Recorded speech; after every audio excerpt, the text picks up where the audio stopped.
Right, very quick one.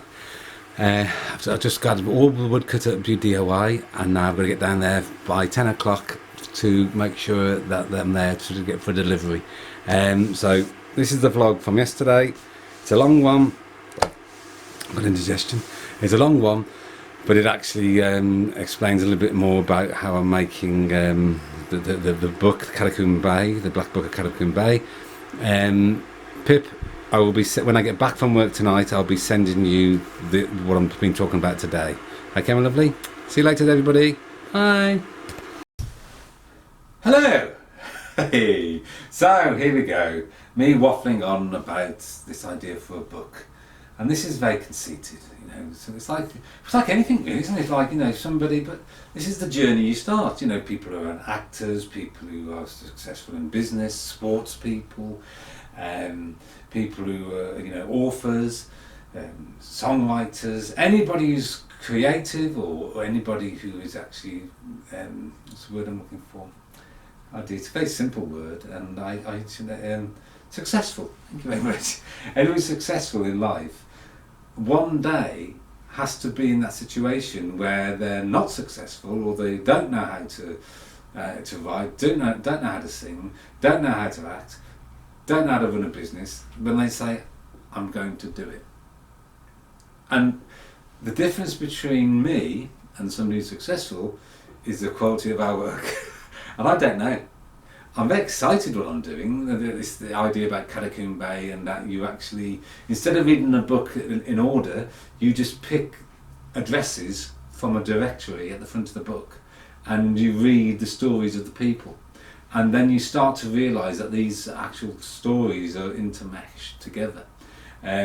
There's somebody who's going to murder somebody, and you find out through 3 other houses who that person is who's going to murder, why he's going to murder them, all these sort of things that are interweaved. There's a story about a lad who starts a fire and how he's linked to another story and changes the path. There's stories that about simple things, about a man who puts an ice cream, fiberglass ice cream onto the wall of his shop, all sorts. And I'm slowly writing them. They take a long time. I reckon in all I've got about 20 of them done. 10 of them I think Pip has actually put into what I would call a first draft. How I do things is strange. I actually work really weird. I have the idea, I write them down in one of my books, and I then, in my pidgin English, and it really is pidgin English, I will show you. In fact, I think I'll put a link in now and show you some of my pidgin English. She added the mushroom, the Afghan spice, and strangely Worcester sauce to make this magical solution. Highly addictive, but with 0% hallucinogenic qualities. I then talk to Tina, and Tina then goes through the spelling with me, because unfortunately when I'm trying to put it onto the computer, I would say 80% of what I'm trying to write, it doesn't recognise it. It recognises it's spelt wrong, but it doesn't recognise the actual thing. I'd say it's less than 80, it's about 60%. And then that's then corrected by TT, gives me the spelling. She can give me spellings for things, sometimes not correct, but enough for the computer to be able to recognise it. Then it goes to Pip, and Pip actually then does the actual, she doesn't change the format of the stories, because again, as she's very wise, she says, it's my voice, you know, and who is she to say if it works or not? And that, you know, and that's really good of her to do that. So yes, so Pip helps me big time. She actually then goes through the actual work that I send her over the internet. She then corrects the grammar and the spelling mistakes that are actually not spelling mistakes, but there are some of them as well. But when I've just put completely the wrong word, sometimes I do that as well. Or I'd say sometimes, quite a few times. She then actually sends me back, and I actually then have my first draft. So that's as far as I've got. I've got first drafts that I find very quickly become dated because another story comes in that I need to tweak them. So at the moment I've got probably about 10 that I would say stories that are first drafts, and about 20 to 25 that are actually there on paper in some format, either on paper or computer, but haven't got to the stage to get to PIP yet because they're not strong enough yet.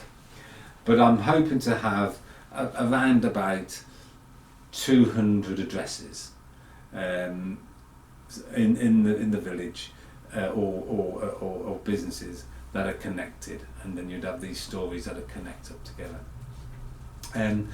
The one I want to touch base on today, just very quickly, because I'm going to waffle on, it's going to be boring as hell, but basically the story I'm working on today that I'm sent to PIP today, and I just want to get it from raw materials. It's in this book.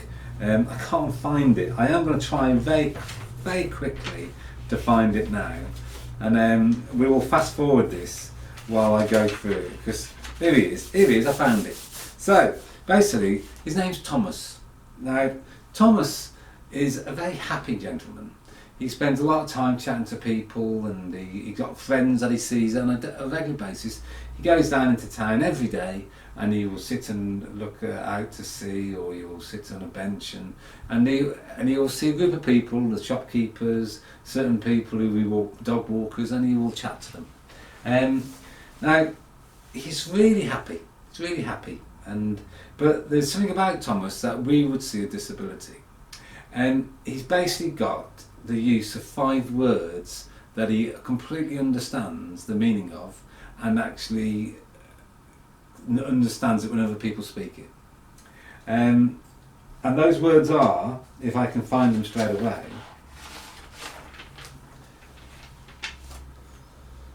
yes, yes, no, sad, happy. Oh, there's a few more. Sorry. There's yes, no, sad, happy, loo, bed, bick, and pop.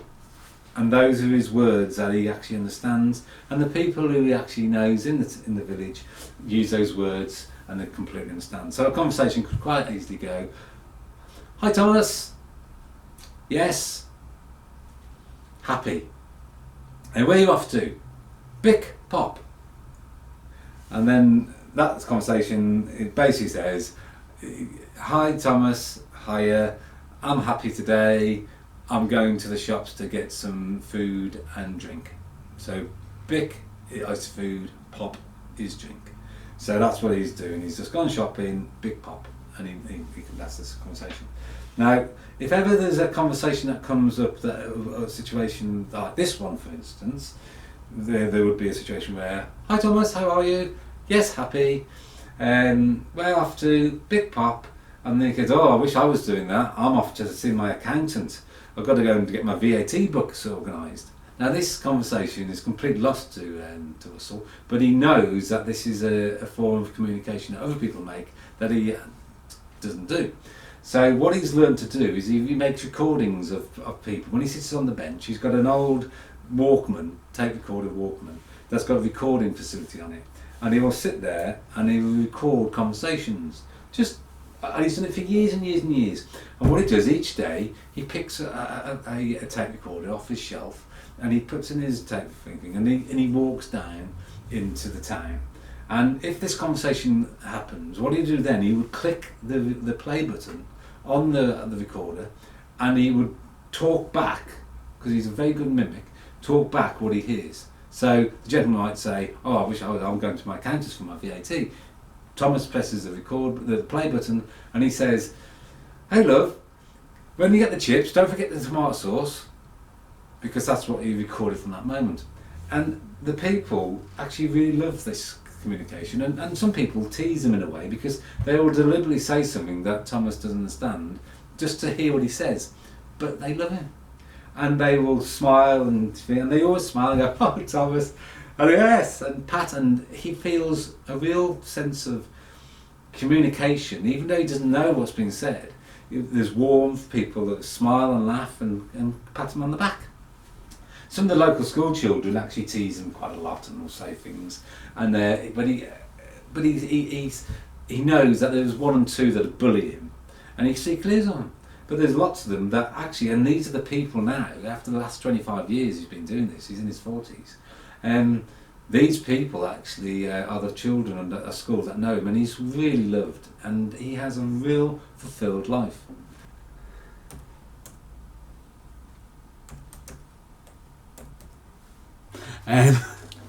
Right, so what I'm doing now, I've just written the first part of this Thomas's story. And I said I do know that this is terribly conceited, but I'm just going to go through the how I write it and the ideas that I have to form sort of thing. So I'm going to read it out to you. So this is how boring it gets. Thomas opened his eyes, shutting them straight shut again. He opened one and kept it open and scanned the room. The gap in the roll and rat curtains made the second eye join the first. Blue. There was definitely the colour blue filling the gap. And the warmth of the breeze flicking the roll and rats into a little dance made Thomas sit up straight up. It was a lovely morning, and that meant one thing to Thomas. He could partake in his favourite activity. He folded his pink and white pyjamas and placed them under his pillow, putting on clean white socks and pants. In the bathroom he washed and brushed his teeth, splashed cologne behind his ears. He dressed trousers with a firm crease and checkered flannel shirt, adding with a firm combing of his hair. He clipped his beloved He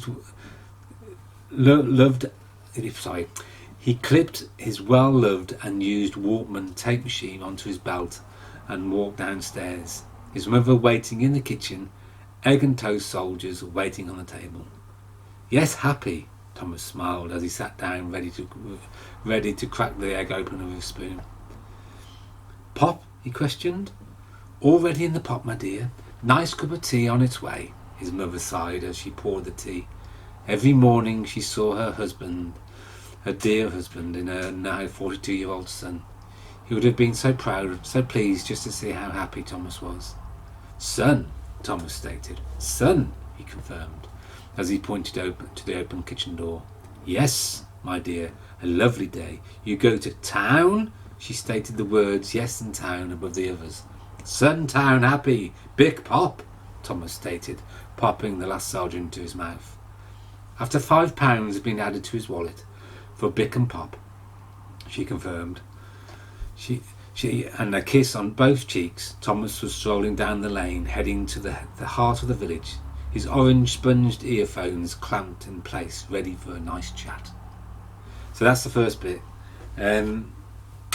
What I'm trying to do there, listen to me, but anyway, what I'm trying to do there is put over the image that Thomas, obviously, there is learning difficulties there, but he's very happy. His mother has done what a lot of people who home care. He dresses in a way that is very much like his father, really. Well, not his father, but that style of age, because his mother, he hasn't actually had that teenage time. He can dress, he can do all those things. So hopefully there's enough information in that little bit there to paint the picture. That's sort of as far as I've got so far. So there's a little bit more. There's lots more. I've now got to try to come out of that part of the story and actually go to a descriptive bit where I describe his condition and how people communicate with him. I don't know what that is. It's going from first person to third person. I don't know. I don't know any of this stuff. I just do it. So anyway, I should be back with you shortly when I've written a little bit more.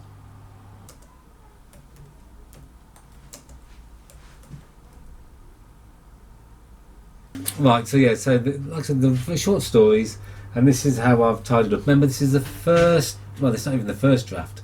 This is the one I sent to Pip to work on, to correct the grammar and the spellings. So remember now, he's just had his egg and toast, or egg and toast soldiers, and he's walking down to the town, ready to go do shopping there. So Thomas' so-called disability had quite simply not been one. He had vocabulary of about 20 words that he could say and understand their meaning.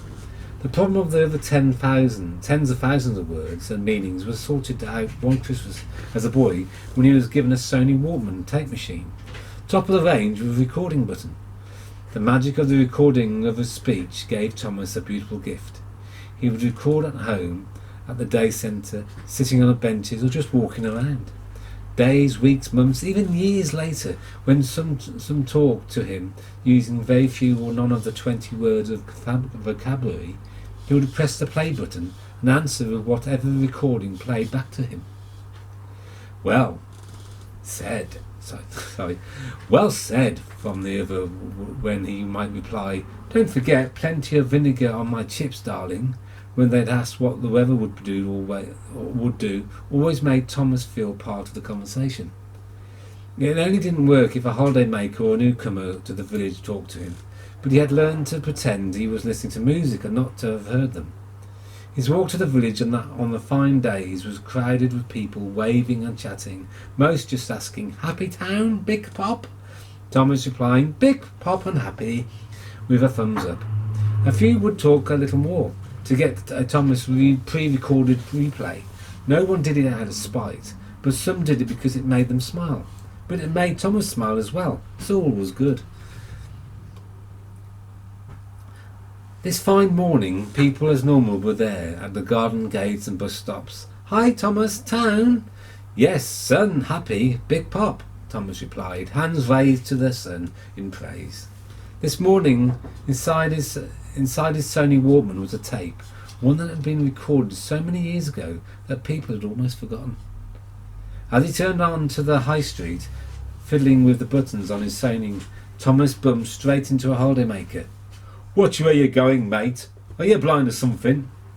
As Thomas stepped back, his thumb pressed down on the play button.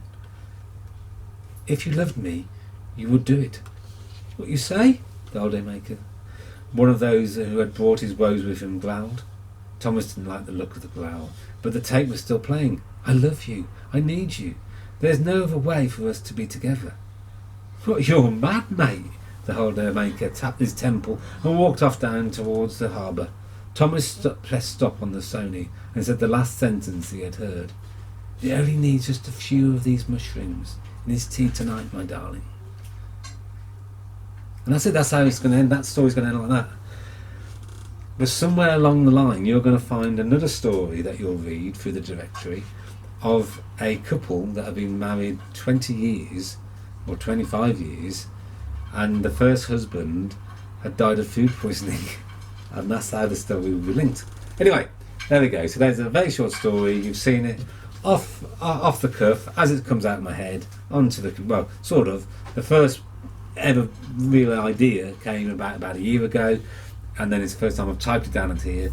It's absolutely full of wiggly lines, loads and loads and loads and loads and loads. And these are, I don't know if you can see them, but this is actually, Tina's actually done spell check as well. So I actually, you can't see, can you? No, you're not going to see. I can't get the angle. Anyway, there's loads of wiggly lines. I move the camera now, so I'm not going to edit this. God, if any of you watch all this, it's going to be an absolute miracle.